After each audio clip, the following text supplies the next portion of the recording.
Hello friends, welcome to inspire study. Friends, आज के इस क्लास में हम लोग रेलवे एएलपी टेक्नीशियन के लिए साइंस को कवर करेंगे। फ्रेंड्स, जो भी क्वेश्चन आपके रेलवे एग्जाम में काफ़ी बार आपका रिपीट किया है, सभी आपका सिलेक्टिव क्वेश्चन आपका डाला गया है और इसी में आपका कई सारे आपका फैक्ट आपका कवर किया गया है क्वेश्चन के साथ ही साथ। यानी एक ही क्वेश्चन में आपके 3 से 4 क्वेश्चन आपके कवर होते चलेंगे, जिससे कि आप साइंस में बेहतर आपका पकड़ बन पाएगा। यानी आप टेक्नीशियन अगर ग्रेड 3 के लिए एग्जाम देने वाले हैं तो अभी आपके एग्जाम में समय है, तो प्रॉपर तरीका से आप सारी चीज़ों को कवर कर पाएंगे।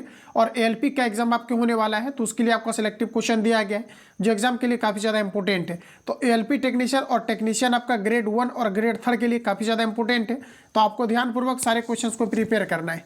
तो आइए क्लास को कंटिन्यू करते हैं। और जिन भी छात्र का एएलपी का 25, 26, 27, 28 व 29 को एग्जाम है, ये काफ़ी आपका इंपॉर्टेंट होगा साबित आपका।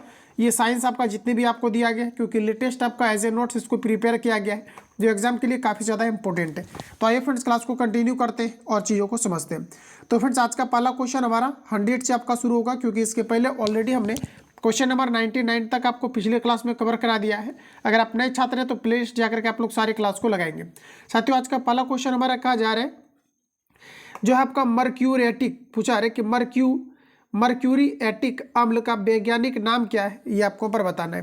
तो देखिए, हमारा करेक्ट आंसर हो जाएगा, इसे हाइड्रोक्लोरिक अम्ल कहा जाता है। तो बी ऑप्शन अगर आपने दिया है तो बिल्कुल आपका करेक्ट हो जाएगा। अब देखिए, पूछा जाता है कि अमाशय अम्ल क्या है, तो ये आपका HCl है, जिसे हाइड्रोक्लोरिक एसिड कहा जाता है, जिसका फॉर्मूला आपका HCl होता है। साथियों, पूछा जाता है कि जो आपका एक्वारेजिया होता है, जिसे अम्लराज कहा जाता है, बनाने के लिए किसका प्रयोग किया जाता है, तो इसमें आपका HCl का प्रयोग किया जाता है और आपके साथ नाइट्रिक एसिड का प्रयोग किया जाता है। HCl का आपका 3 भाग होता है, जबकि नाइट्रिक एसिड जिसका फॉर्मूला HNO3 होता है, इसका आपका 1 भाग होता है, जिसका प्रयोग सोना को गलाने के लिए किया जाता है। तो ये सभी पॉइंट आपको याद रखना है। अब देखिए, अम्ल से रिलेटेड हम लोगों ने चर्चा किया हुआ है, तो ध्यान रखेंगे कि जो आपका H2SO4 होता है, इसे अम्ल का राजा कहा जाता है। अब देखिए, HCl की बात करेंगे तो HCl एक कार्बनिक अम्ल है। इसका उपयोग प्लास्टिक प्रयोगशाला में अभिकर्मक के रूप में अम्लराज बनाने में रंग एवं औषधि निर्माण के लिए किया जाता है। अगला क्वेश्चन है कि निम्नलिखित में से कौन सा क्षार का गुण नहीं है। क्षार जो होता है स्वाद में आपका कड़वा होता है, जबकि अम्ल की बात करेंगे तो ये आपका क्षारीय होता है। इनमें से निम्न में से कौन सा एक क्षार का गुण नहीं है, तो दोस्तों आपका राइट आंसर हो जाएगा, ये पानी में हाइड्रोजन आयन उत्पन्न करता है, जो बिल्कुल गलत है। हाइड्रोजन आयन उत्पन्न करेगा तो ये अम्लीयता के गुण को प्रदर्शित करेगा, अम्लीयता के गुण में बढ़ावा होगा, जबकि OH- की संख्या में अगर वृद्धि होता है तो ये आपके क्षारीय गुण को प्रदर्शित करेगा। तो बी ऑप्शन आपका करेक्ट हो जाएगा, जो कि आपका गलत है। चलिए अगला क्वेश्चन देखते हैं। नेक्स्ट क्वेश्चन हमारा कहा जा रहा है, इनमें से कौन सा विलयन पीएच पेपर को नीला कर देगा। दोस्तों याद रखना है, आपका राइट आंसर हो जाएगा सोडियम हाइड्रोक्साइड। सोडियम हाइड्रोक्साइड जिसका फॉर्मूला NaOH होता है, जिसे कास्टिक सोडा भी कहा जाता है। तो फर्स्ट ऑप्शन आपका करेक्ट है। इसके अलावा बात करेंगे कि सोडियम हाइड्रोक्साइड NaOH जिसे कास्टिक सोडा भी कहते हैं, जिस कारण यह लाल लिटमस पेपर को नीला कर देता है, क्योंकि ये आपके क्षारीय होते हैं। इसका pH मान 13 व 14 के बीच में होता है। चलिए अगला क्वेश्चन की ओर चलेंगे। नेक्स्ट क्वेश्चन हमारा कहा जा रहा है कि सामान्य रूप से एक उदासीनीकरण अभिक्रिया को किस रूप में लिखा जाता है।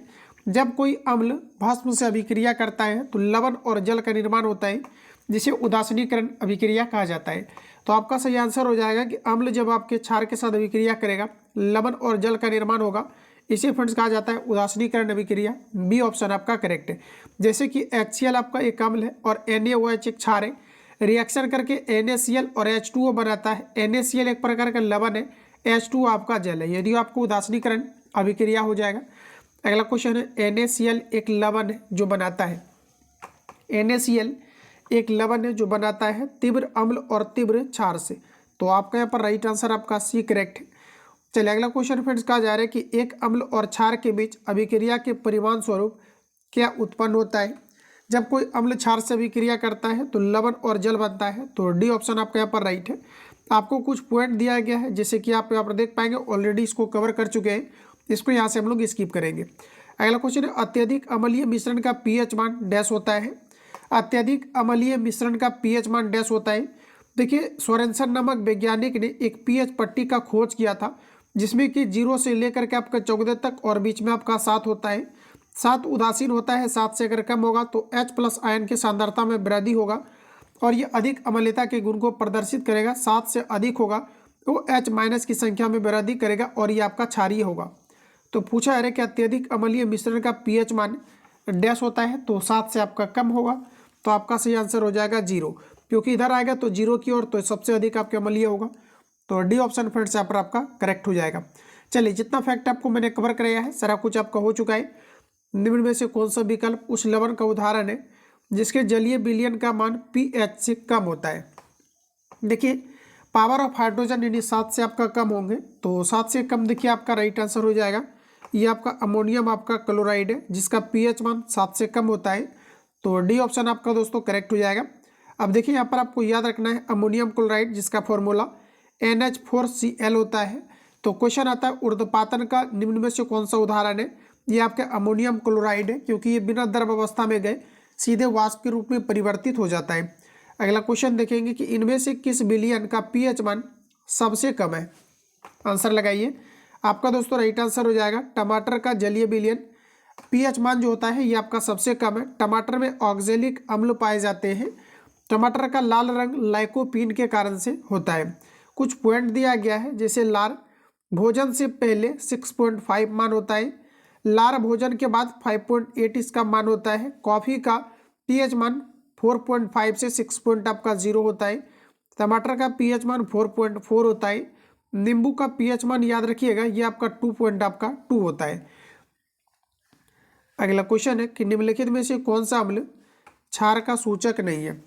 आंसर दोस्तों यहाँ पर आपका सही आंसर हो जाएगा स्टार्च पेपर, तो बी ऑप्शन आपका करेक्ट हो जाएगा। अगला क्वेश्चन है एल्यूमिनियम ऑक्साइड प्रकृति में डैश है।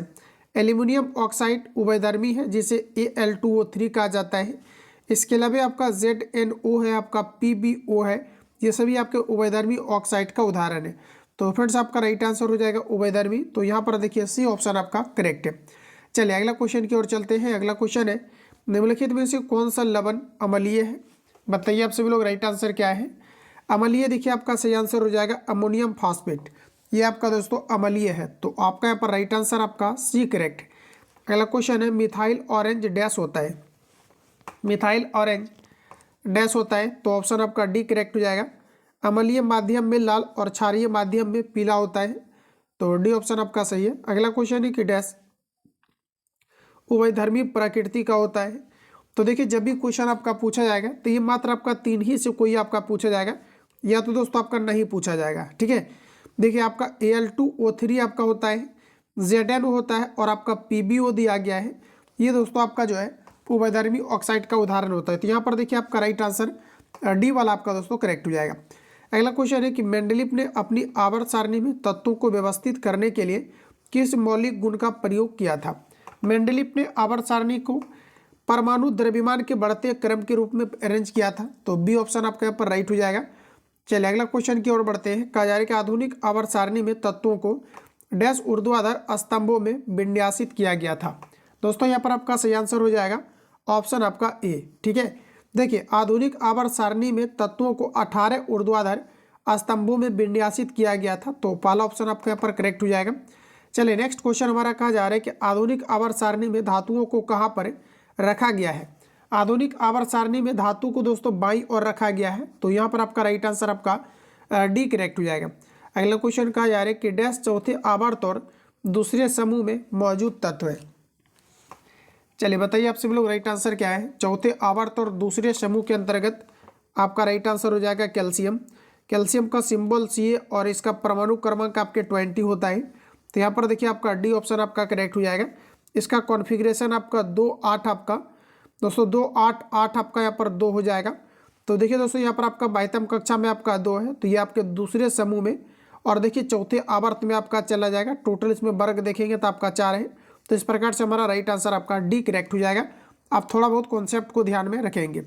अगला क्वेश्चन है कि न्यूलैंड्स ने तत्वों को उसके डैश के आधार पर आवर्त सारणी में व्यवस्थित किया था, तो आपका करेक्ट आंसर हो जाएगा परमाणु द्रव्यमानों के आरोही क्रम में बढ़ते घटते क्रम में व्यवस्थित किया था।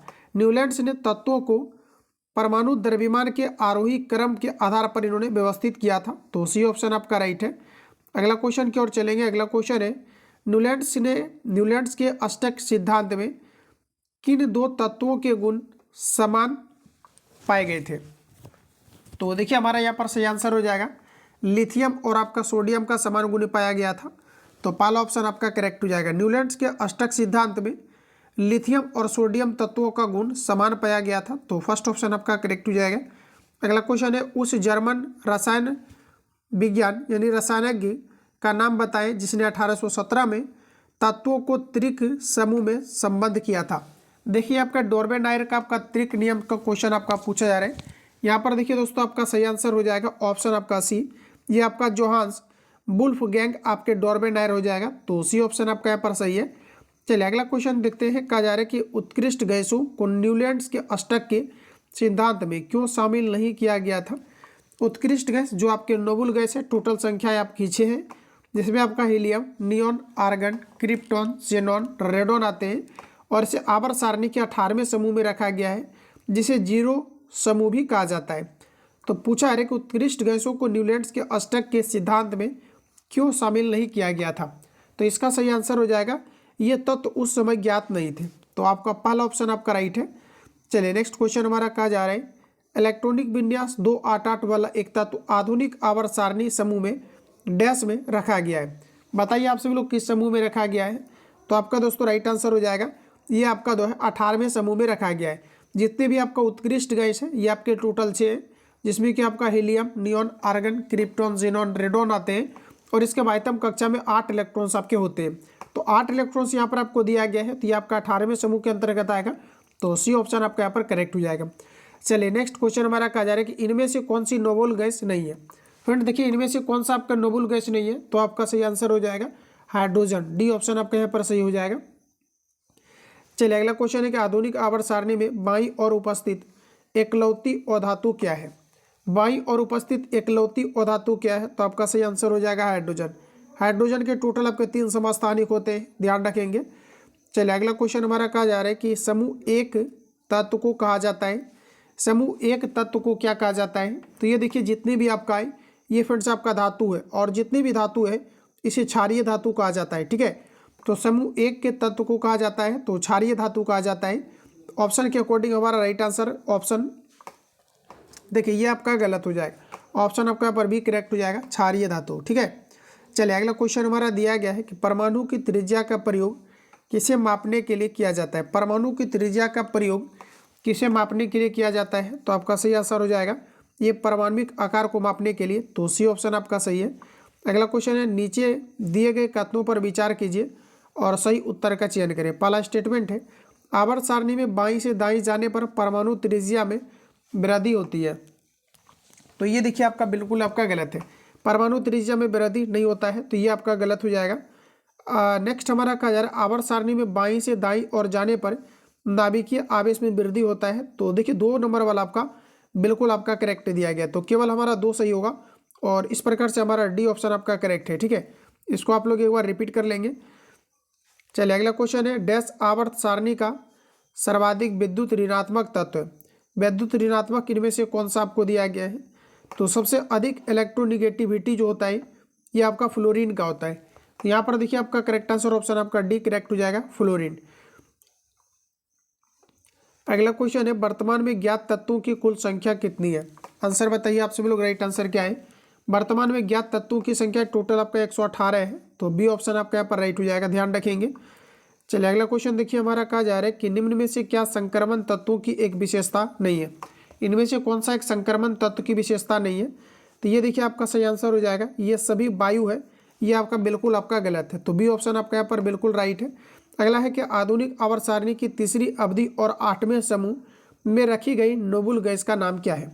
आधुनिक आवर्त सारणी की तीसरी अवधि और 8वें समूह में रखी गई नोबल गैस का नाम है दोस्तों आपका आर्गन, तो डी ऑप्शन आपका यहाँ पर राइट हो जाएगा।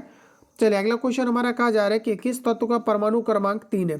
हाइड्रोजन, हीलियम, लिथियम, तो बी ऑप्शन आपका सही हो जाएगा।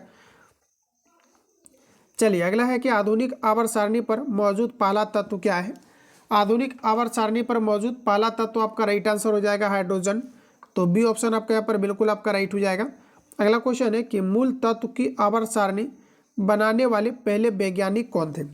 मूल तत्वों की आवर्त सारणी बनाने वाले पहले वैज्ञानिक है दोस्तों आपका मेंडलीव, तो सी ऑप्शन आपका सही है, ध्यान रखेंगे। मूल तत्वों की आवर्त सारणी बनाने वाले पहले वैज्ञानिक है आपके मेंडलीव, तो सी ऑप्शन आपका करेक्ट है। यहाँ पर देखिए कुछ फैक्ट आपको याद रखना है। मेंडलीव एक रूसी वैज्ञानिक थे, इन्होंने तत्वों का आवर्ती वर्गीकरण किया था। हेनरी मोसले ने परमाणु क्रमांक की खोज किया था। रॉबर्ट बॉयल ने गैसीय नियम की खोज किया था। अगला है कैलिफोर्नियंस, पूछा है कि डैश समूह का सदस्य। बताइए आप सब लोग राइट आंसर क्या होगा। कैलिफोर्नियम डैश समूह का सदस्य है। कैलिफोर्नियम देखिए आपका राइट आंसर हो जाएगा एक्टिनाइड का, तो बी ऑप्शन आपका करेक्ट हो जाएगा। अगला प्रश्न है कि ऑक्सीजन के एक अणु में ऑक्सीजन के कितने परमाणु होते हैं। ऑक्सीजन के एक अणु में ऑक्सीजन के 2 परमाणु होते हैं, तो सी ऑप्शन आपका करेक्ट है। वही ओजोन परत की बात करेंगे तो इसमें आपके टोटल 3 ऑक्सीजन परमाणु बंधे होते हैं। सभी अम्ल धातुओं के साथ अभिक्रिया करके डैश गैस उत्पन्न करते हैं। बताइए आप सभी लोग राइट आंसर क्या है, तो बी ऑप्शन आपका करेक्ट हो जाएगा, हाइड्रोजन। चलिए अगला क्वेश्चन फ्रेंड्स देखते हैं। कहा जा रहा है हमारा फास्फोरस की परमाणिकता है। बताइए आप लोग राइट आंसर क्या है। फास्फोरस की परमाणिकता आपका 4 है, तो यहाँ पर आपका देखिए करेक्ट आंसर है बी हमारा करेक्ट हो जाएगा। इसके अलावा कुछ आपको फैक्ट दिया गया है, जैसे इसका मुख्य अयस्क आपका फॉस्फोराइट होता है। फॉस्फोराइट थोड़ा सा ध्यान में रखेंगे, क्योंकि एएलपी के अंतर्गत जो साइंस आपका पूछा जाएगा ये आपका लेवल का आपका रहेगा, ठीक है।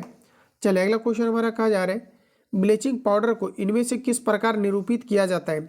ब्लीचिंग पाउडर की दोस्तों बात करेंगे तो इसका फॉर्मूला होता है CaOCl2। कई बार मैंने इस क्वेश्चन को आपको कवर करा दिया है, तो आपका देखिए पहला ऑप्शन आपका यहाँ पर राइट हो जाएगा। देखिए फ्रेंड्स याद रखना है कि आपका कैल्शियम ऑक्सीक्लोराइड का फॉर्मूला होता है CaOCl2, जिसे ब्लीचिंग पाउडर कहा जाता है। कैल्शियम क्लोराइड आपका है CaCl2, कैल्शियम हाइड्रोक्साइड आपका है CaOH का होल 2, जिसे बुझा हुआ चूना कहा जाता है। कैल्शियम कार्बोनेट आपका है CaCO3। तो इतने फैक्ट आपको यहाँ से याद रखना है। अगला है कि क्लोरीन गैस का उपयोग निम्न में से किसके निर्माण में किया जाता है। देखिए क्लोरीन गैस का उपयोग निम्न में से किसके निर्माण में किया जाता है, तो आपका सी ऑप्शन सही है, ब्लीचिंग पाउडर बनाने के लिए किया जाता है। देखिए जब भी कभी सोडियम हाइड्रोक्साइड से क्लोरीन गैस प्रभावित किया जाता है तो CaOCl2 बनता है और आपके जल नियुक्त होते हैं। तो इस प्रकार से आपको याद रखने हैं। वह एकमात्र अधातु कौन सी है जो कमरे के तापमान पर द्रव में बदल जाती है, तो ये आपका है दोस्तों Hg, जिसे मरकरी या पारा कहा जाता है। तो फर्स्ट ऑप्शन आपका यहाँ पर करेक्ट हो जाएगा। जबकि अधातु की बात करेंगे तो ये आपका हो जाएगा ब्रोमीन। तो फर्स्ट ऑप्शन आपका यहाँ पर राइट हो जाएगा। नेक्स्ट क्वेश्चन हमारा कहा जा रहा है कि इनमें से कौन सी आदर्श गैस नहीं है। देखिए फ्रेंड्स यहाँ पर हमारा राइट आंसर हो जाएगा ऑप्शन आपका बी, ये आदर्श गैस नहीं है। Helium, neon, argon, krypton, xenon, radon ये सभी आपके हैं, तो यहाँ पर आपका बी ऑप्शन आपका सही है। चलिए नेक्स्ट क्वेश्चन हमारा कुछ इस प्रकार है कि निम्नलिखित में से कौन सा तत्व बहुपरमाण्विक है। बहुपरमाण्विक आपका सही आंसर हो जाएगा सल्फर, तो सी ऑप्शन आपका करेक्ट हो जाएगा। चलिए अगला क्वेश्चन कहा जा रहा है कि डैश कार्बन का एक अपरूप नहीं है। कार्बन का अपरूप आपका ग्रेफाइट है, इसके अलावा आपका हीरा है, इसके अलावा दोस्तों आपके फ्लोरीन दिया गया है और कार्बन डाइऑक्साइड दिया गया है। तो यहाँ पर आपका देखिए फ्लोरीन भी है, कार्बन डाइऑक्साइड दोस्तों आपका नहीं है। तो इस प्रकार से हमारा फाइनल राइट आंसर बी आपका यहाँ पर सही हो जाएगा। चलिए अगला क्वेश्चन देखते हैं। कहा जा रहा है कि शुष्क बर्फ क्या है। ठोस कार्बन डाइऑक्साइड को शुष्क बर्फ कहा जाता है, तो आपका फर्स्ट ऑप्शन आपका करेक्ट हो जाएगा। काफ़ी बार दोस्तों ये सभी क्वेश्चन आपका रिपीट किया गया है, आप इसको ध्यानपूर्वक तैयार रखेंगे। चलिए अगला देखिए, यहाँ पर कुछ फैक्ट है। शुष्क बर्फ अपने ठोस रूप से सीधे गैसीय रूप में परिवर्तित हो जाती है। इसका टेम्परेचर 109.3 डिग्री फ़ारेनहाइट या -78.5 डिग्री सेल्सियस अत्यंत ठंडा होता है। धोवन सोडा का रासायनिक सूत्र क्या है। Na2CO3 10H2 होता है, जो कि आपका फर्स्ट ऑप्शन में दिया गया है। तो पहला ऑप्शन आपका राइट है। फ्रेंड्स यहाँ से क्वेश्चन आपके पूछे जाते हैं, धोवन सोडा के एक अणु में जल के कितने परमाणु मौजूद होते हैं। तो ये आपके टोटल आपके 10 होते हैं। चलिए अगला क्वेश्चन हमारा नेक्स्ट का जा रहा है, सोडियम हाइड्रोजन कार्बोनेट के गर्म होने पर निम्न में से कौन सी गैस छूटती है। सोडियम हाइड्रोक्साइड को जब गर्म किया जाता है, इससे निकलने वाला जो गैस होता है कार्बन डाइऑक्साइड होता है। तो सी ऑप्शन आपका यहाँ पर राइट है। अगला क्वेश्चन का जा रहा है कि निम्नलिखित में से कौन सा सोडियम हाइड्रोक्साइड का उपयोग नहीं है। दोस्तों हमारा करेक्ट आंसर हो जाएगा, मिष्ठान बनाने के लिए सोडियम हाइड्रोक्साइड NaOH का प्रयोग आपका नहीं किया जाता है। बाकी डिटर्जेंट बनाने में किया जाता है, कागज बनाने में किया जाता है, धातु के ग्रेसिंग में किया जाता है। तो बी ऑप्शन अगर आपने दिया है तो बिल्कुल आपका राइट हो जाएगा। अगला क्वेश्चन है कि जिप्सम किस तापमान पर प्लास्टर ऑफ पेरिस में परिवर्तित हो जाता है। जिप्सम किस तापमान पर प्लास्टर ऑफ पेरिस में परिवर्तित हो जाता है। जिप्सम का फ्रेंड्स कई बार फॉर्मूला पूछा आता है CaSO4 इंटू 2H2 होता है जिसे जिप्सम कहा जाता है। और जब भी कभी जिप्सम को 373 केल्विन पर या 100 डिग्री सेल्सियस टेम्परेचर पर हीट किया जाता है तो प्लास्टर ऑफ पेरिस का निर्माण होता है। प्लास्टर ऑफ पेरिस जिसका फॉर्मूला CaSO4 इंटू आपका HF2 होता है, जिसे प्लास्टर ऑफ पेरिस कहा जाता है। तो देखिए सेल्सियस को आप केल्विन में लेकर के जाएंगे तो 273 ऐड करेंगे, ये आपका आ जाएगा 373। तो इस प्रकार से हमारा बी ऑप्शन आपका करेक्ट है। अगला क्वेश्चन कहा जा रहा है कि निम्नलिखित में से कौन सी गैस चूने के पानी को दूधिया कर देता है। डायरेक्ट आपको आंसर हिट करना है कार्बन डाइऑक्साइड। निश्चित रूप से क्वेश्चन आपके छपेंगे। चलिए अगला क्वेश्चन है कि निम्नलिखित में से कौन सी धातु ठंडे या गर्म पानी के साथ अभिक्रिया नहीं करता है। खोज करके आंसर लगाइए कॉपर। कॉपर देखिए दोस्तों यहाँ पर आपको दिया नहीं गया है, इसलिए हमारा सही आंसर हो जाएगा ऑप्शन आपका डी एल्यूमिनियम। अगला क्वेश्चन है कि एल्यूमिनियम को जंग से बचाने के लिए इसकी सतह पर एल्यूमिनियम ऑक्साइड की एक मोटी परत के निर्माण की प्रक्रिया डैश कहलाती है। तो देखिए आपको याद रखना है, इसे कहा जाता है एनोडीकरण। साथियों याद रखना इसे कहा जाता है एनोडीकरण। डायरेक्ट आपको याद होने चाहिए आंसर। यहाँ पर खोजिए एनोडीकरण, ऑप्शन आपका यहाँ पर बी में दिया गया है, तो बी ऑप्शन आपका सही है। अगला है कि निम्नलिखित में से कौन सी धातु उच्च तापमान पर भी ऑक्सीजन के साथ प्रतिक्रिया नहीं करती है। तो आपका दोस्तों करेक्ट आंसर हो जाएगा चांदी। बी ऑप्शन आपका यहाँ पर सही हो जाएगा। अगला क्वेश्चन है कि निम्नलिखित में से किस धातु के यौगिकों का उपयोग दिया गया है कि श्वेत श्याम फोटोग्राफी में किया जाता है। निम्नलिखित में से किस धातु के यौगिकों का प्रयोग श्वेत श्याम फोटोग्राफी में किया जाता है।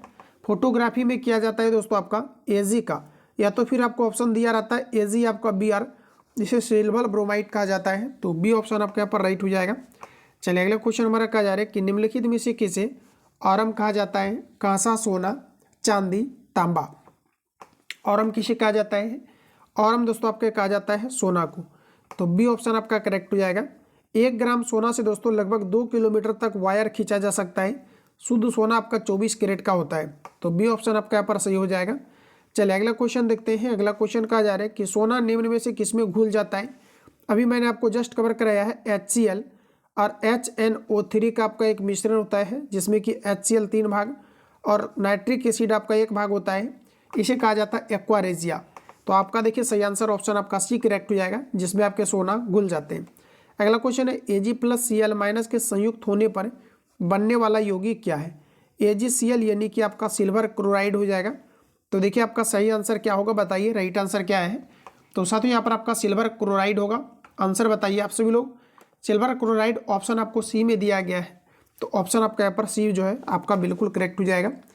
चलिए अगला क्वेश्चन हमारा बोला जा रहा है कि जल शोधन के लिए निम्नलिखित में से किसका प्रयोग किया जाता है। जल शोधन के लिए प्रयोग किया जाता है एलम का। ठीक है, ऑप्शन आपका यहाँ पर ए करेक्ट हो जाएगा। जल शोधन के लिए किसका प्रयोग किया जाता है, तो एलम का किया जाता है, जिसे फिटकरी कहा जाता है। फिटकरी का दोस्तों यहाँ पर आपको फॉर्मूला दिया गया है, तो लिखने की आवश्यकता नहीं है। आपका फॉर्मूला होता है K2SO4 Al2SO4 का होल 3 इंटू आपके 24H2 होता है, जिसे दोस्तों कहा जाता है फिटकरी या एलम। बेकिंग सोडा NaHCO3 होता है, जिसे सोडियम हाइड्रोजन कार्बोनेट कहा जाता है या सोडियम बाइकार्बोनेट। टाइट्रिक अम्ल जो है ये खट्टे पदार्थों में पाया जाता है, जैसे इमली और अंगूर में टाइट्रिक एसिड आपके पाए जाते हैं। अगला है कि निम्न में से किसे पीटकर पतली चादर बनाई जा सकती है। बताइए आप सभी लोग राइट आंसर क्या है। तो आपका राइट आंसर हो जाएगा ऑप्शन के अकॉर्डिंग आपका लोहा। चलिए अगला क्वेश्चन देखते हैं। कहा जा रहा है जब मैग्नीशियम रिबन हवा में जलाया जाता है तो कौन सा यौगिक उत्पन्न होता है। मैग्नीशियम रिबन को हवा में जलाने पर उत्पन्न होने वाला यौगिक है आपका मैग्नीशियम हाइड्रोक्साइड। दोस्तों याद रखिए इसका फॉर्मूला होता है MgOH का होल 2, जिसे मिल्क ऑफ मैग्नीशिया कहा जाता है। तो सी ऑप्शन आपका सही है। अगला क्वेश्चन है कि पारा का सामान्य नाम क्या है। इसे क्विक सिल्वर कहा जाता है। ऑप्शन आपका ए करेक्ट हो जाएगा। देखते ही आपको सीधा प्रहार कर देना है, आपका फर्स्ट ऑप्शन आपका करेक्ट है। अगला क्वेश्चन है कि गैल्वेनीकरण जंग से बचाने वाली एक प्रक्रिया है, जिसमें स्टील और लोहे पर डैश की कोटिंग का इस्तेमाल किया जाता है। ये सभी क्वेश्चन देखते ही आपको आंसर आना चाहिए। आपका राइट आंसर हो जाएगा। इसमें आपका जिंक का परत चलाया जाता है, जिसे गैल्वेनाइजेशन कहा जाता है। चलिए नेक्स्ट क्वेश्चन हमारा दोस्तों कहा जा रहा है कि जलयोजित कॉपर सल्फेट का रासायनिक सूत्र क्या है। जलयोजित कॉपर सल्फेट का रासायनिक सूत्र है CuSO4 into 5PH2O। जलयोजित copper sulphate का रासायनिक सूत्र क्या है, तो आपका पहला ऑप्शन राइट हो जाएगा, CuSO4 इंटू 5PH2O है। नेक्स्ट क्वेश्चन है फिर टंगस्टन का गलनांक डैश होता है। टंगस्टन का प्रयोग विद्युत बल्ब के फिलामेंट को बनाने के लिए किया जाता है और इसका जो है गलनांक लगभग आपके 3500 डिग्री आपका सेल्सियस होता है। यहाँ पर देखिए दोस्तों आपका राइट आंसर की बात करेंगे 3000 से आपका 3500 डिग्री सेल्सियस होता है। यहाँ पर आपका देखिए राइट आंसर हो जाएगा 3380। आपने अगर फर्स्ट ऑप्शन दिया है तो बिल्कुल आपका राइट है। अगला है किस प्रकार के कोयले में कार्बन की प्रतिशत मात्रा सर्वाधिक होती है? बिटुमिनस, पीट, एंथ्रासाइट, लिग्नाइट। देखिए 90 से आपके 95% आपके कार्बन की मात्राएं पाई जाती है और ये आपका प्रमुख कोयला आपका एंथ्रासाइट। तो आपका सी ऑप्शन आपका राइट है। सबसे खराब ग्रेड का जो कोयला होता है ये आपका दोस्तों होता है पीट। तो ऑप्शन आपका यहाँ पर सी जो है आपका करेक्ट है। अगला प्रश्न में बोला जा रहा है कि किस तत्व के धात्विक गुण होते हैं? किस तत्व के अधात्विक गुण होते हैं? देखिए प्रश्न किस प्रकार से पूछा गया है, किस तत्व के अधात्विक गुण होते हैं?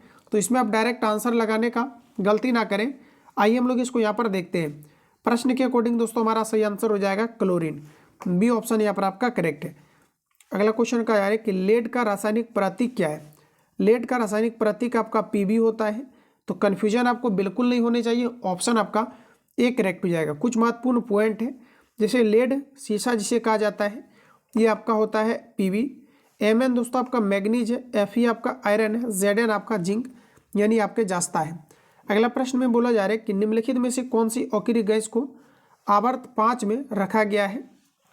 सभी का आप कॉन्फ़िगरेशन लिख सकते हैं और बिल्कुल आप डिसाइड कर सकते हैं। देखिए आपका राइट आंसर हो जाएगा ये फ्रेंड्स आपका है जीनॉन। ध्यान रखेंगे जिसे आवर्त सारणी 5 में रखा गया है और जीनॉन का जो परमाणु क्रमांक है ये आपका 54 होता है। तो इस प्रकार से हमारा राइट आंसर ऑप्शन आपका सी करेक्ट है।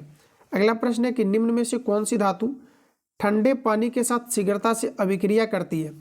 पोटेशियम, एल्यूमिनियम, जस्ता, लोहा। बताइए राइट आंसर क्या है? तो आपका करेक्ट आंसर हो जाएगा पोटेशियम, जो ठंडे पानी के साथ शीघ्रता से अभिक्रिया करता है। तो फर्स्ट ऑप्शन आपका राइट रहेगा। अगला है कि लेड नाइट्रेट को जस्तेदार जोरदार ढंग से गर्म करते समय निकलने वाली लाल भूरे रंग की गैस का नाम क्या है? जब लेड नाइट्रेट को गर्म किया जाता है तो दोस्तों आपके लाल भूरे रंग का एक गैस निकलता है। इस गैस का नाम होता है आपका नाइट्रोजन डाइऑक्साइड। तो बी ऑप्शन आपका यहाँ पर बिल्कुल करेक्ट हो जाएगा।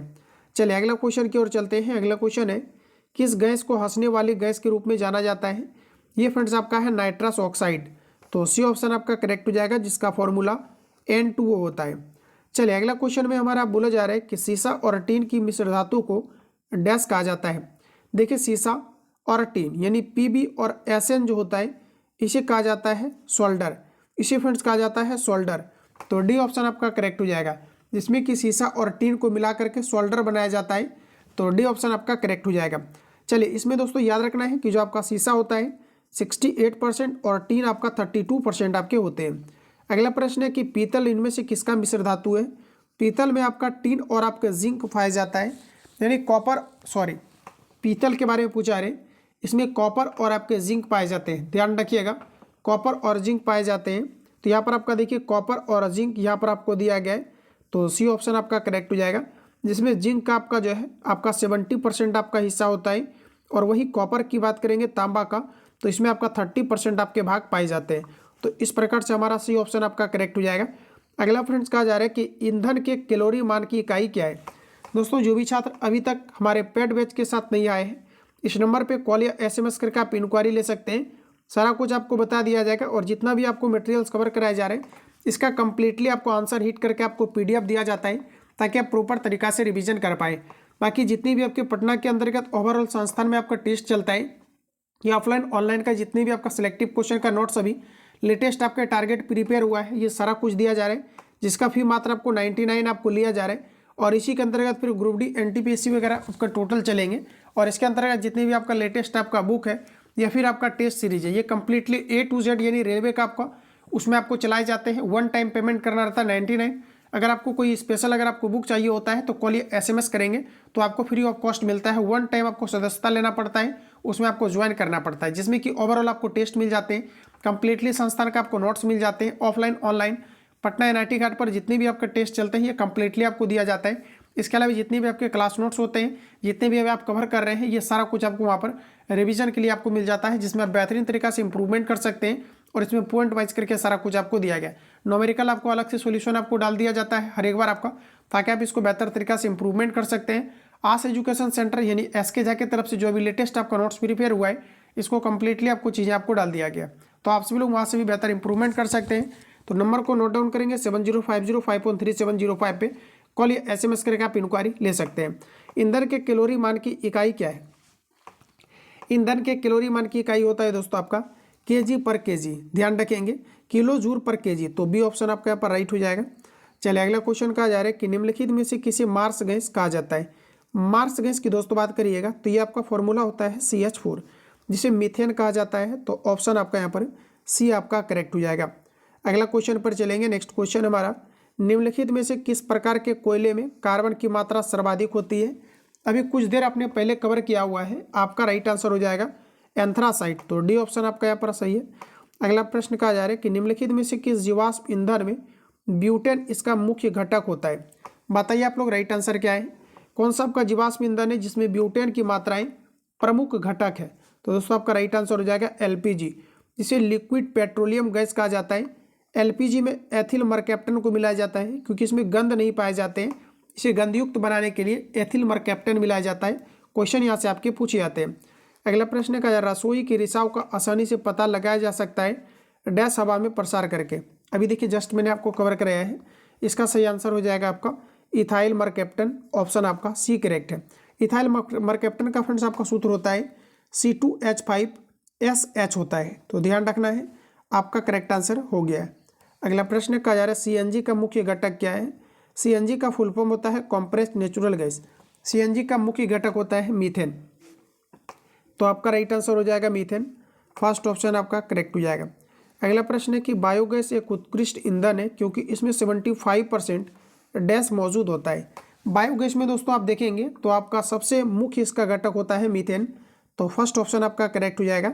नेक्स्ट प्रश्न कहा जा रहा है कि निम्नलिखित में से कौन सा एल्यूमिनियम का अयस्क है? एल्यूमिनियम का इनमें से अयस्क की बात करेंगे तो आपका राइट आंसर हो जाएगा bauxite. Bauxite, corundum, cryolite aluminium का अयस्क होता है। तो डी ऑप्शन आपका करेक्ट है। चलिए अगला क्वेश्चन देखते हैं। कहा जा रहा है मेलाकाइट डैश का एक अयस्क है? तांबा, मैग्नीशियम, मैग्नीज, पारा। देखिए मेलाकाइट दोस्तों आपके तांबा का एक अयस्क होता है, ध्यान रखिएगा। ऑप्शन आपका ए करेक्ट हो जाएगा। इसके अलावा कुछ महत्वपूर्ण आपको पॉइंट है, जैसे मेलाकाइट कॉपर का अयस्क होता है, क्यूपराइट भी आपके कॉपर के होते हैं, डोलोमाइट आपका मैग्नीशियम का होता है, कार्नेलाइट भी मैग्नीशियम का है, मैग्नेटाइट आपका मैग्नीज का है, सिनेबार आपका Hg का है।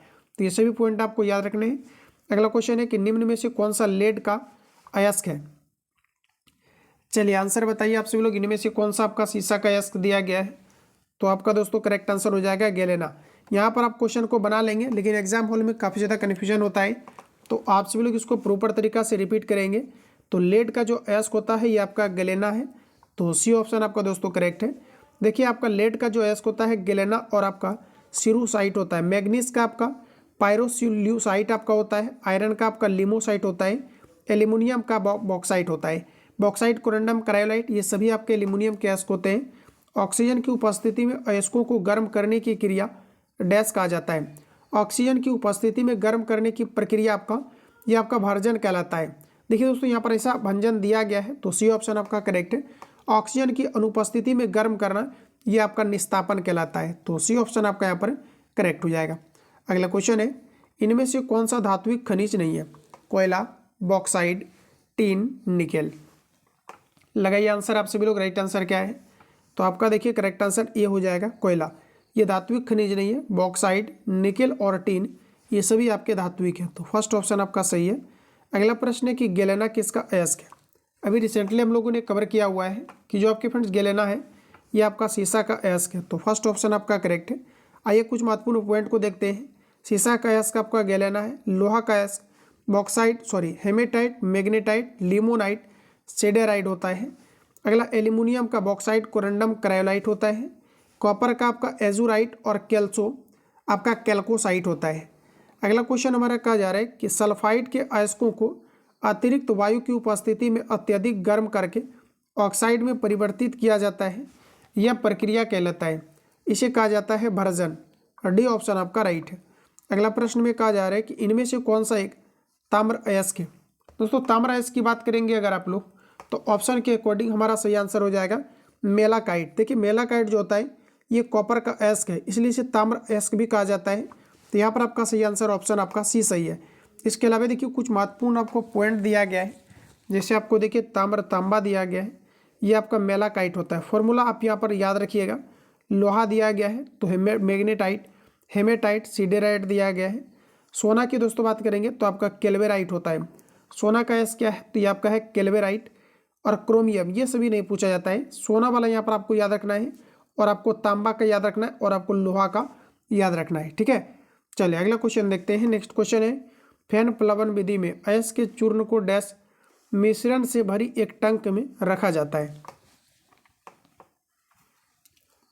तो आपका राइट आंसर हो जाएगा जल एवं चीड़ का तेल में। बी ऑप्शन आपका यहाँ पर करेक्ट दिया गया है। अगला प्रश्न है कि मस्कोवाइट, मैग्माटाइट और बायोटाइट इनमें से किसके अयस्क हैं। तो देखिए हमारा सही आंसर हो जाएगा ये आपके अभ्रक का है। अभ्रक का प्रमुख आपके अयस्क होता है मस्कोवाइट, मैग्माटाइट और आपके बायोटाइट। तो यहाँ पर देखिए आपका सही आंसर ऑप्शन आपका सी करेक्ट हो जाएगा। इसका कुछ महत्वपूर्ण आपका पॉइंट है, जिसे अभ्रक की बात करेंगे, ये मस्कोवाइट है, मैग्माटाइट और बायोटाइट है जो कि अयस्क है। लोहा का हेमेटाइट, मैग्नेटाइट, लिमोनाइट और सिडेराइट होते हैं। तांबा का क्यूपराइट, कॉपर ग्लांस होता है। जिंक का जिंक ब्लेड, जिंकाइट और आपके केलेमाइन होता है। जिंक का क्या होता है, जिंक ब्लेड, केलेमाइन, जिंकाइट। तो ये सभी पॉइंट आपको यहाँ से ध्यान। अगला क्वेश्चन है बेलाकाइट, सॉरी कहा जा रहा है कि बेकेलाइट होता है एक। देखिए बेकेलाइट आपने पॉलीमर्स में भी पढ़ा होगा, ये एक प्रकार का इंसुलेटर होता है और इसे हम लोग रोधक कहते हैं। तो पहला ऑप्शन आपका जो है सही है। अगला प्रश्न है कि बहु प्रयोग प्लास्टिक की पानी की बोतलें डैश की बनी होती है। देखिए फ्रेंड्स आपको याद होने चाहिए, ये आपका जो है पॉलीएथिलीन का होता है। ठीक है, आप इसको याद रखेंगे। कहा जा रहा है कि बहु प्रयोग प्लास्टिक की पानी की जो बोतलें होता है डैश की बनी होती है, ये आपके पॉलीएथिलीन का होता है। आइए दोस्तों डायरेक्ट हम लोग आंसर लगाते हैं। तो आपका करेक्ट आंसर जो है सी आपका यहाँ पर राइट हो जाएगा। अगला प्रश्न है कि पहला मानव निर्मित संश्लित रेशा इनमें से आपका कौन है। तो आपका सही आंसर हो जाएगा नायलॉन, सी ऑप्शन आपका सही है। अगला क्वेश्चन है पीवीसी, इसका नाम होता है polyvinyl chloride. Polyvinyl chloride option आपको सी में दिया गया है, तो सी ऑप्शन आपका करेक्ट। वायर के जो बाह्य आवरण आपका बना होता है इस प्रकार से लेपिंग करके, ये आपका पीवीसी होता है, जिसे पॉलीविनाइल क्लोराइड कहा जाता है। अगला प्रश्न कहा जा रहा है कि निम्नलिखित में से कौन सा मानव निर्मित कृत्रिम रेशे का उदाहरण है। मानव निर्मित कृत्रिम रेशा इनमें से आपका कौन सा है। तो आपका सही आंसर हो जाएगा रेयॉन, सी ऑप्शन आपका करेक्ट हो जाएगा। जबकि मानव द्वारा पहला जो आपका रेशा है ये आपका है दोस्तों नायलॉन, नाय आपका लॉन है, ध्यान रखेंगे, सॉरी नायलॉन आप लोग लिख लीजिए, ये आपका नायलॉन आपका हो जाएगा, जो कि मानव द्वारा पहला आपका रेशा है। और यहाँ पर प्रश्न है निम्नलिखित में से कौन सा मानव निर्मित रेशा का उदाहरण है। तो हमारा सही आंसर हो जाएगा रेयॉन, सी ऑप्शन आपका करेक्ट हो जाएगा। अगला है कि साबुन लंबी श्रृंखला वाले डैश के सोडियम या पोटेशियम के लवण होते हैं। तो साबुन लंबी श्रृंखला वाले कार्बोक्सिलिक अम्ल होते हैं। तो कार्बोक्सिलिक अम्ल होते हैं, तो ऑप्शन आपका यहाँ पर डी ऑप्शन आपका दोस्तों करेक्ट हो जाएगा। अगला प्रश्न में हमारा दिया गया है कि साबुन का उत्पाद क्या होता है। ये क्वेश्चन आपके एएलपी टेक्नीशियन में भी पूछा गया है, आप इसको याद रखना। देखिए आपका सही आंसर हो जाएगा वसा का घुलनशील हाइड्रो ऑक्साइड के साथ। पूछा रहे कि साबुन का उत्पाद होता है वसा का घुलनशील हाइड्रो ऑक्साइड के साथ। तो बी ऑप्शन यहाँ पर आपका जो है सही हो जाएगा। नेक्स्ट क्वेश्चन कहा जा रहा है कि साबुन का सामान्य सूत्र क्या है। काफ़ी ज़्यादा इंपॉर्टेंट क्वेश्चन आपका है एग्जाम के लिए। साबुन का इनमें से फॉर्मूला कौन सा है। तो आपका देखिए आर कोई भी आपका रेडिकल हो सकता है, आपका COONA होता है। तो ध्यान रखिएगा RCOONA आपका होता है, और आर कोई भी यहाँ पर आपका रेडिकल हो सकता है। तो देखिए बी ऑप्शन आपका बिल्कुल करेक्ट हो जाएगा। अगला प्रश्न कहा जा रहा है कि निम्नलिखित में से कौन सा साबुन का एक सह उत्पाद है। साबुन का सह उत्पाद इनमें से हो जाएगा आपका सही आंसर, ये आपका ग्लिसरीन है। तो सी ऑप्शन आपका करेक्ट है। तो फ्रेंड्स आज के इस क्लास में हम लोग क्लास को यहीं पर एंड करेंगे। बाकी जितने भी आपका मटेरियल्स आपका बचा हुआ है नेक्स्ट क्लास में फिर आपका चलेगा। तो भी कम्प्लीटली आपका भी रनिंग रहेगा आपका सारा क्लास। और जिन भी छात्रों के पास समय है तो आप सभी लोग बेहतर तरीका से इम्प्रूवमेंट के लिए, क्योंकि आप देखेंगे तो फिर वैकेंसी के लिए काफ़ी ज़्यादा इंतजार करना है, तो अभी से आप लोग बेहतर तरीका से इम्प्रूवमेंट करिए। और जो भी आगे जैसे एलपी का एग्ज़ाम है, फिर आपका एनटीपीसी है, आपके टेक्नीशियन अभी एग्ज़ाम है, तो इन सभी के लिए आरपीएफ कांस्टेबल के लिए सारा कुछ इसमें आपको बेनिफिट आपको देगा। तो जो भी छात्र अभी तक ज्वाइन नहीं है फटाफट कॉल या SMS करके आप इंक्वायरी ले सकते हैं। तो आपको याद रखना है कि निम्न में से कौन सा साबुन का एक सा उत्पाद है। तो आपका दोस्तों करेक्ट आंसर हो जाएगा ये आपका ग्लिसरीन है। तो सी ऑप्शन आपका करेक्ट है। बाकी जो लोग चैनल पर पहली बार विजिट किए हैं चैनल को सब्सक्राइब करके बेल आइकन को प्रेस कर लेना, क्योंकि जब भी क्लास अपलोड हो नोटिफिकेशन आपको टाइम टू टाइम मिले। और जो लोग सेशन को अभी तक लाइक नहीं किए हैं एक बार लाइक आप सभी लोग अवश्य कर दिया करें। मिलते हैं नेक्स्ट सेशन में, तब तक के लिए जय हिंद, बेस्ट ऑफ लक।